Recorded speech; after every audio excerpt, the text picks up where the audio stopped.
سنی یہ بات، جب سے یہ نبی علیہ السلام کی بات سنی کوئی ایسی رات نہیں گزری جب میری وصیت میرے پاس لکھی ہوئی نہیں، کوئی ایسی رات۔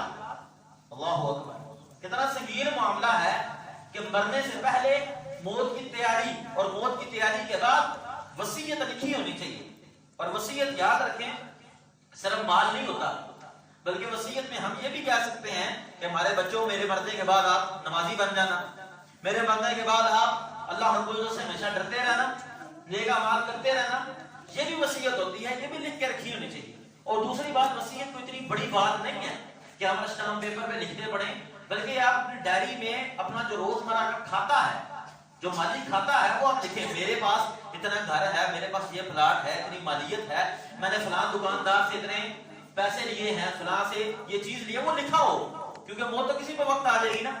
آپ مر گئے تو آپ کی اولاد کو پتا ہوگا کہ میرے والد گرامی نے فلاں دکان والے کو اتنے پیسے دینے تھے، فلاں بندے کو اس نے امانت کے طور پہ 2000 روپیہ دیا ہوا تھا، ان سے واپس لینا تھا، تو یہ کھاتا ہے اور اسی کو وصیت کہتے ہیں۔ یہ لکھا ہوا ہونا چاہیے، پاس موجود ہونا چاہیے، وگرنہ آپ نے کس کو کتنا ادھار دینا ہے یا کس نے آپ کو کتنا دینا ہے، آپ مر جاتے ہیں، آپ کی اولاد کو تو پتہ ہی نہیں کہ آپ نے کس سے 1000 روپے لیا تھا، اور اللہ نہ کرے وہ جو قرض ہے وہ کل قیامت کے دن آپ کے لیے وبال بن جائے، ممکن ہے، اس لیے وصیت لکھا ہونا لازمی ہے۔ وصیت کے احکام جمہور کے نزدیک، زیادہ علماء کے نزدیک وصیت لکھنا اور رکھنا مستحب عمل ہے، مستحب مطلب بہترین ہے، لیکن بعض علماء کے نزدیک درجہ ذیل صورتوں میں یہ وصیت لکھنا واجب ہے، فرض ہے۔ پہلی صورت کیا ہے کہ جب انسان پر قرض ہو اور دوسرا کوئی جانتا بھی نہ ہو، قرض ہو اور دوسرا کوئی جانتا بھی نہیں ہے، پھر وصیت لکھنا کیا ہے؟ فرض ہے۔ دوسری بات، اس کے ذمے کو ہو سے حقوق و واجبات ہوں جو اس نے ادا کرنے ہیں، کسی کا 500 دینا ہے، کسی کا 100 دینا ہے، کسی کا 50 دینا ہے، وہ حقوق و واجبات ہیں، اگر اس کے ذمے ہیں، اس کو پتا ہے، تو پھر بھی وصیت لکھنا فرض ہے۔ اور تیسری بات، اس کے پاس دوسروں کی امانتیں پڑی ہیں، کسی نے آپ کو 500 دیا، 10,000 روپیہ دیا اور وہ چلا گیا، امانت دے کے میں آپ سے بعد میں لے لوں گا، اس کو تو معلوم بھی نہیں ہے۔ آج کل تو ایزی پیسہ ہے، لوگ آپ کو 5,000 روپیہ دے دینا، یار پاس رکھنا، میں بعد میں لے لوں گا، پتا نہیں ہوتا، اور آپ کی اولاد کو یا کسی کو بھی معلوم نہیں، آپ فوت ہو جاتے ہیں، یا میرے گھر میں میری والدہ محترمہ کو کوئی بندہ اپنا لاکٹ کا سیٹ دے جاتی ہے، کوئی ختم، وہ چلی گئی، کہتی ہے میں آ کے لے لوں گی، اور وہ جا کے وہاں پہ فوت ہو گئی، اب اس کے گھر والوں کو پتہ ہی نہیں ہے، اور اگر پتہ بھی ہے وہ آ کے مانگتے ہیں اور ہم کہتے ہیں نہیں جی دیا ہی، پھر تو اس لیے وصیت لکھا ہونا بڑا ضروری ہے۔ وصیت فرض کب ہوگی؟ 3 صورتوں میں۔ پہلی صورت جب انسان پر قرض ہو اور کوئی دوسرا جانتا بھی نہ ہو، دوسری صورت اس کے ذمے بہت سے حقوق و واجبات ہوں، تیسری بات اس کے پاس دوسروں کی امانتیں پڑی ہوئی، یہ 3 چیزیں ہوں۔ وصیت کے احکام اور مسائل کچھ مختصر سے یہاں پہ ہیں۔ اس کے اندر سب سے پہلی بات یہ کہ وصیت وارث کے لیے نہ ہو، جو وصیت آپ نے کرنی ہے، جو اللہ رب العزت نے ورثاء بتا دیے ہیں، ان ورثاء کے لیے وصیت نہیں ہو سکتی۔ وصیت کا جو مال ہے کہ میرا فلاں مال فلاں بندے کو دے دینا، میرے مرنے کے بعد فلاں میرا گھر فلاں بیٹے کا نام ہو جائے، اگر آپ نے وصیت اپنے ورثاء کو کر دی ہے تو پھر وہ وصیت جائز نہیں ہے۔ وصیت ورثاء کیوں؟ کہ جو ورثاء کے حصے ہیں وہ اللہ رب العزت نے پہلے سے مقرر کیے ہوئے، پہلے سے، کہ بیٹے کو کتنا ملے گا، بھائی کو کتنا ملے گا، باپ کو کتنا ملے گا، ماں کو کتنا ملے گا، وہ حصے مقرر شدہ ہیں، طے شدہ ہیں، اس لیے اپنی مرضی سے ہم ان کو وصیت نہیں کر سکتے، وصیت ورثاء کے علاوہ ہوگی۔ دوسری بات، وصیت جتنی بھی ہوگی وہ ہمیشہ اپنے مال کے تیسرے حصے میں سے ہوگی۔ مال کے ایک بندے کے پاس اگر 30 روپے ہیں تو 30 روپے میں سے وہ وصیت صرف 10 روپے کی کر سکتے ہیں، باقی 20 روپے کی وصیت مال کے تیسرے حصے کی وصیت ہے۔ کیوں؟ کہ باقی جو 2 حصے ہیں وہ تو اس کے جو ورثاء ہیں ان میں تقسیم ہو جائیں گے، اور اگر اس کی وفات کے بعد اس کا ترکہ ورثاء میں تقسیم ہو رہا ہے، سارا ہو گیا، مال بچا ہی نہیں، وصیت جب بندہ فوت ہو گیا سب سے پہلے اس کا وصیت کا مال، وصیت جو ہے اس کو پورا کیا جائے، پھر ورثاء کو مال تقسیم کیا جائے۔ تیسری بات ہے اہل علم سے مشورہ کرنے اور وصیت کے احکام کو جاننے کے بعد لکھے، اہل علم سے مشورہ کرے کہ میں نے وصیت کیسی لکھنی ہے، میرا کون سا مال کتنا موجود ہے، اس کے مطابق وصیت کرے۔ چوتھی بات، گناہ اور معصیت کی وصیت، گناہ اور معصیت کی وصیت کو پورا نہیں کیا جائے گا، بلکہ اس کو خیر سے بدل دیا جائے. سورہ بقرہ کے اندر اللہ رب العزت نے فرمایا کہ اس کو خیر سے بدل دیں, پھر وہ وصیت باقی. اگر ہم اس کی گناہ کی وصیت کو پورا کر دیں پھر کس کو نقصان ہے؟ اس بندے کا نقصان ہے, وہ تو فوت ہو گیا, وصیت گناہ کی کر کے گیا ہے لیکن وہ مر گیا اور اس کو اس کا وبال اور اس کا گناہ ملتا رہے گا. اور آخری بات, وصیت کرنے والے کی لکھائی اگر معروف نہ ہو, لکھائی کوئی پہچانتا نہ ہو, بعد میں لوگ کہتے ہیں ہم نے تو, ہمیں کیا پتا کس نے لکھا ہے. اگر اس کی لکھائی معروف نہ ہو تو وصیت پر گواہ مقرر کر سکتا ہے. کسی بھائی کو, بیٹے کو سامنے بٹھا کر وصیت لکھی جائے.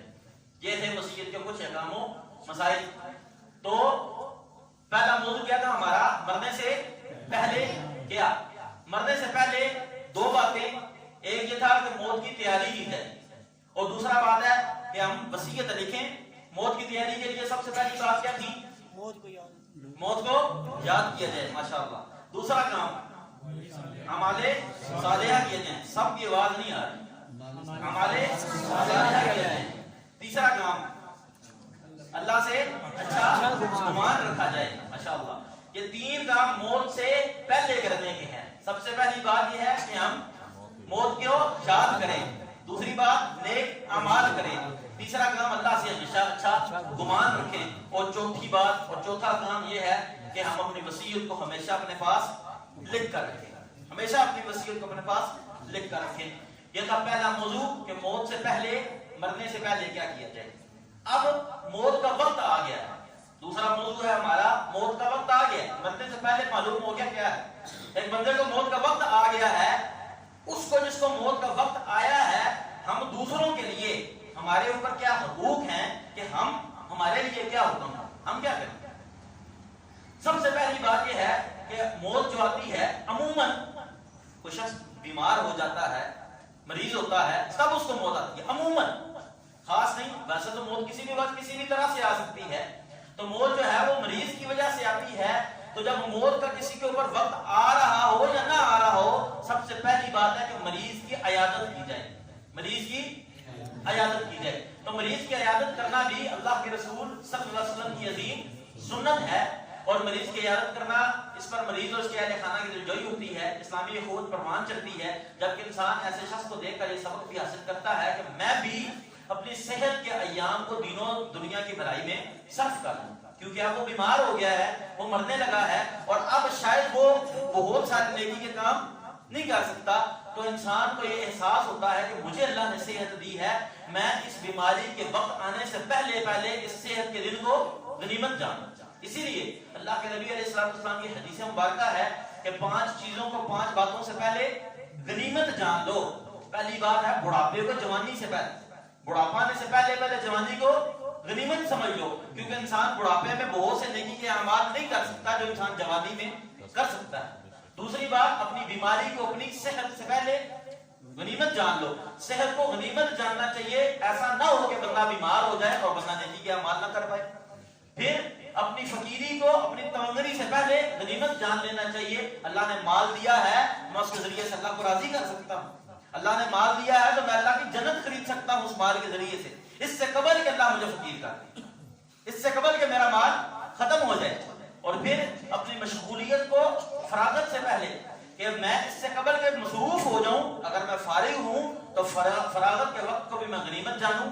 اور 5ویں بات ہے کہ اپنی موت سے پہلے اپنی زندگی کو غنیمت جان لینا چاہیے کہ موت آئے اس سے پہلے اللہ نے زندگی دی ہے, اس زندگی کے اندر میں اللہ کو راضی کر لوں, اس زندگی کے اندر میں اپنے گناہوں کو معاف کروا لوں. تو یہ 5 باتیں ہیں کو غنیمت جاننا چاہیے. تو موت کے وقت سب سے پہلا کام کیا ہے کہ مریض کی عیادت کی جائے. مریض کی عیادت سے متعلق رسول اللہ صلی اللہ علیہ وسلم کا حکم کہ مریض کی عیادت کی جائے اور بھوکوں کو کھانا کھلایا جائے. جبکہ صحیح بخاری مسلم کی حدیث کے مطابق مسلمان کے مسلمان کا جو حق ہے اس میں سے ایک حق یہ ہے کہ جو بیمار ہو اس کی جا کے عیادت کی جائے. خود اللہ کے رسول صلی اللہ علیہ وسلم بھی صحابہ کی عیادت کے لیے تشریف لے جاتے. جیسا کہ حضرت زید بن ارقم رضی اللہ عنہ کہتے ہیں, میری آنکھ میں تکلیف ہوئی اور اللہ کے رسول صلی اللہ علیہ وسلم میری عیادت کے لیے میرے پاس تشریف لائے. تو نبی علیہ الصلوۃ والسلام کی سنت ہے. مریض کی عیادت کی کیا فضیلت ہے, مریض کی عیادت کرے تو کیا ہوتا ہے. بے شک مسلمان جب اپنے مسلمان بھائی کی عیادت کرتا ہے تو واپسی تک جنت کے باغیچے میں رہتا ہے.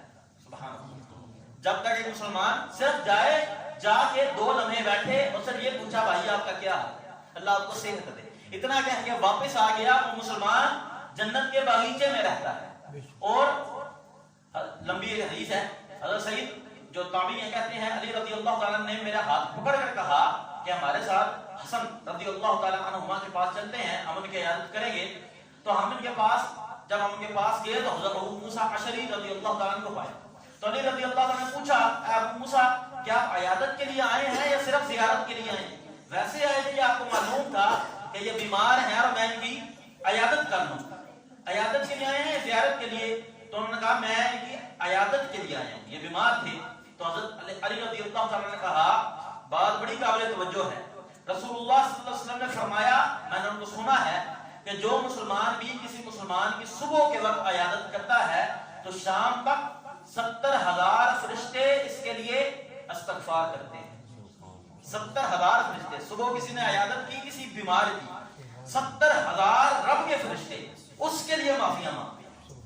اور پھر کوئی بندہ شام کو کسی کی عیادت کرے تو صبح تک 70,000 فرشتے اس کے لیے استغفار کرتے ہیں اور اس کے لیے جنت میں ایک باغ ہوگا۔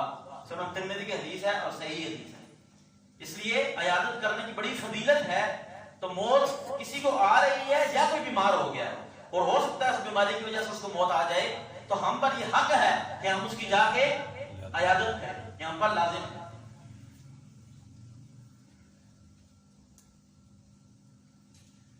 جس کا وقت آخری وقت قریب آ گیا ہو، حضرت معاذ رضی اللہ تعالیٰ کہتے ہیں نبی علیہ السلام نے فرمایا جس شخص کا آخری وقت آ جائے تو کیا کرے؟ لا الہ الا اللہ۔ جس شخص کا آخری کلمہ لا الہ الا اللہ ہو وہ جنت میں داخل ہوگا۔ اگر کوئی بندہ اس کا موت کا وقت ہمیں محسوس ہوتا ہے تو ہم اس کو، بلکہ نبی علیہ السلام نے فرمایا تلقین کی صحابہ کو کہ جو بندہ فوت ہونے والا ہو آپ اس کے پاس جا کے اس کو بولیں کہ لا الہ الا اللہ پڑھ، وہ لا الہ الا اللہ کہہ دے، اس کا آخری کلمہ لا الہ الا اللہ ہو تو اللہ نے اس کے اوپر جنت کو واجب کر دی، جنت میں داخل ہوگا۔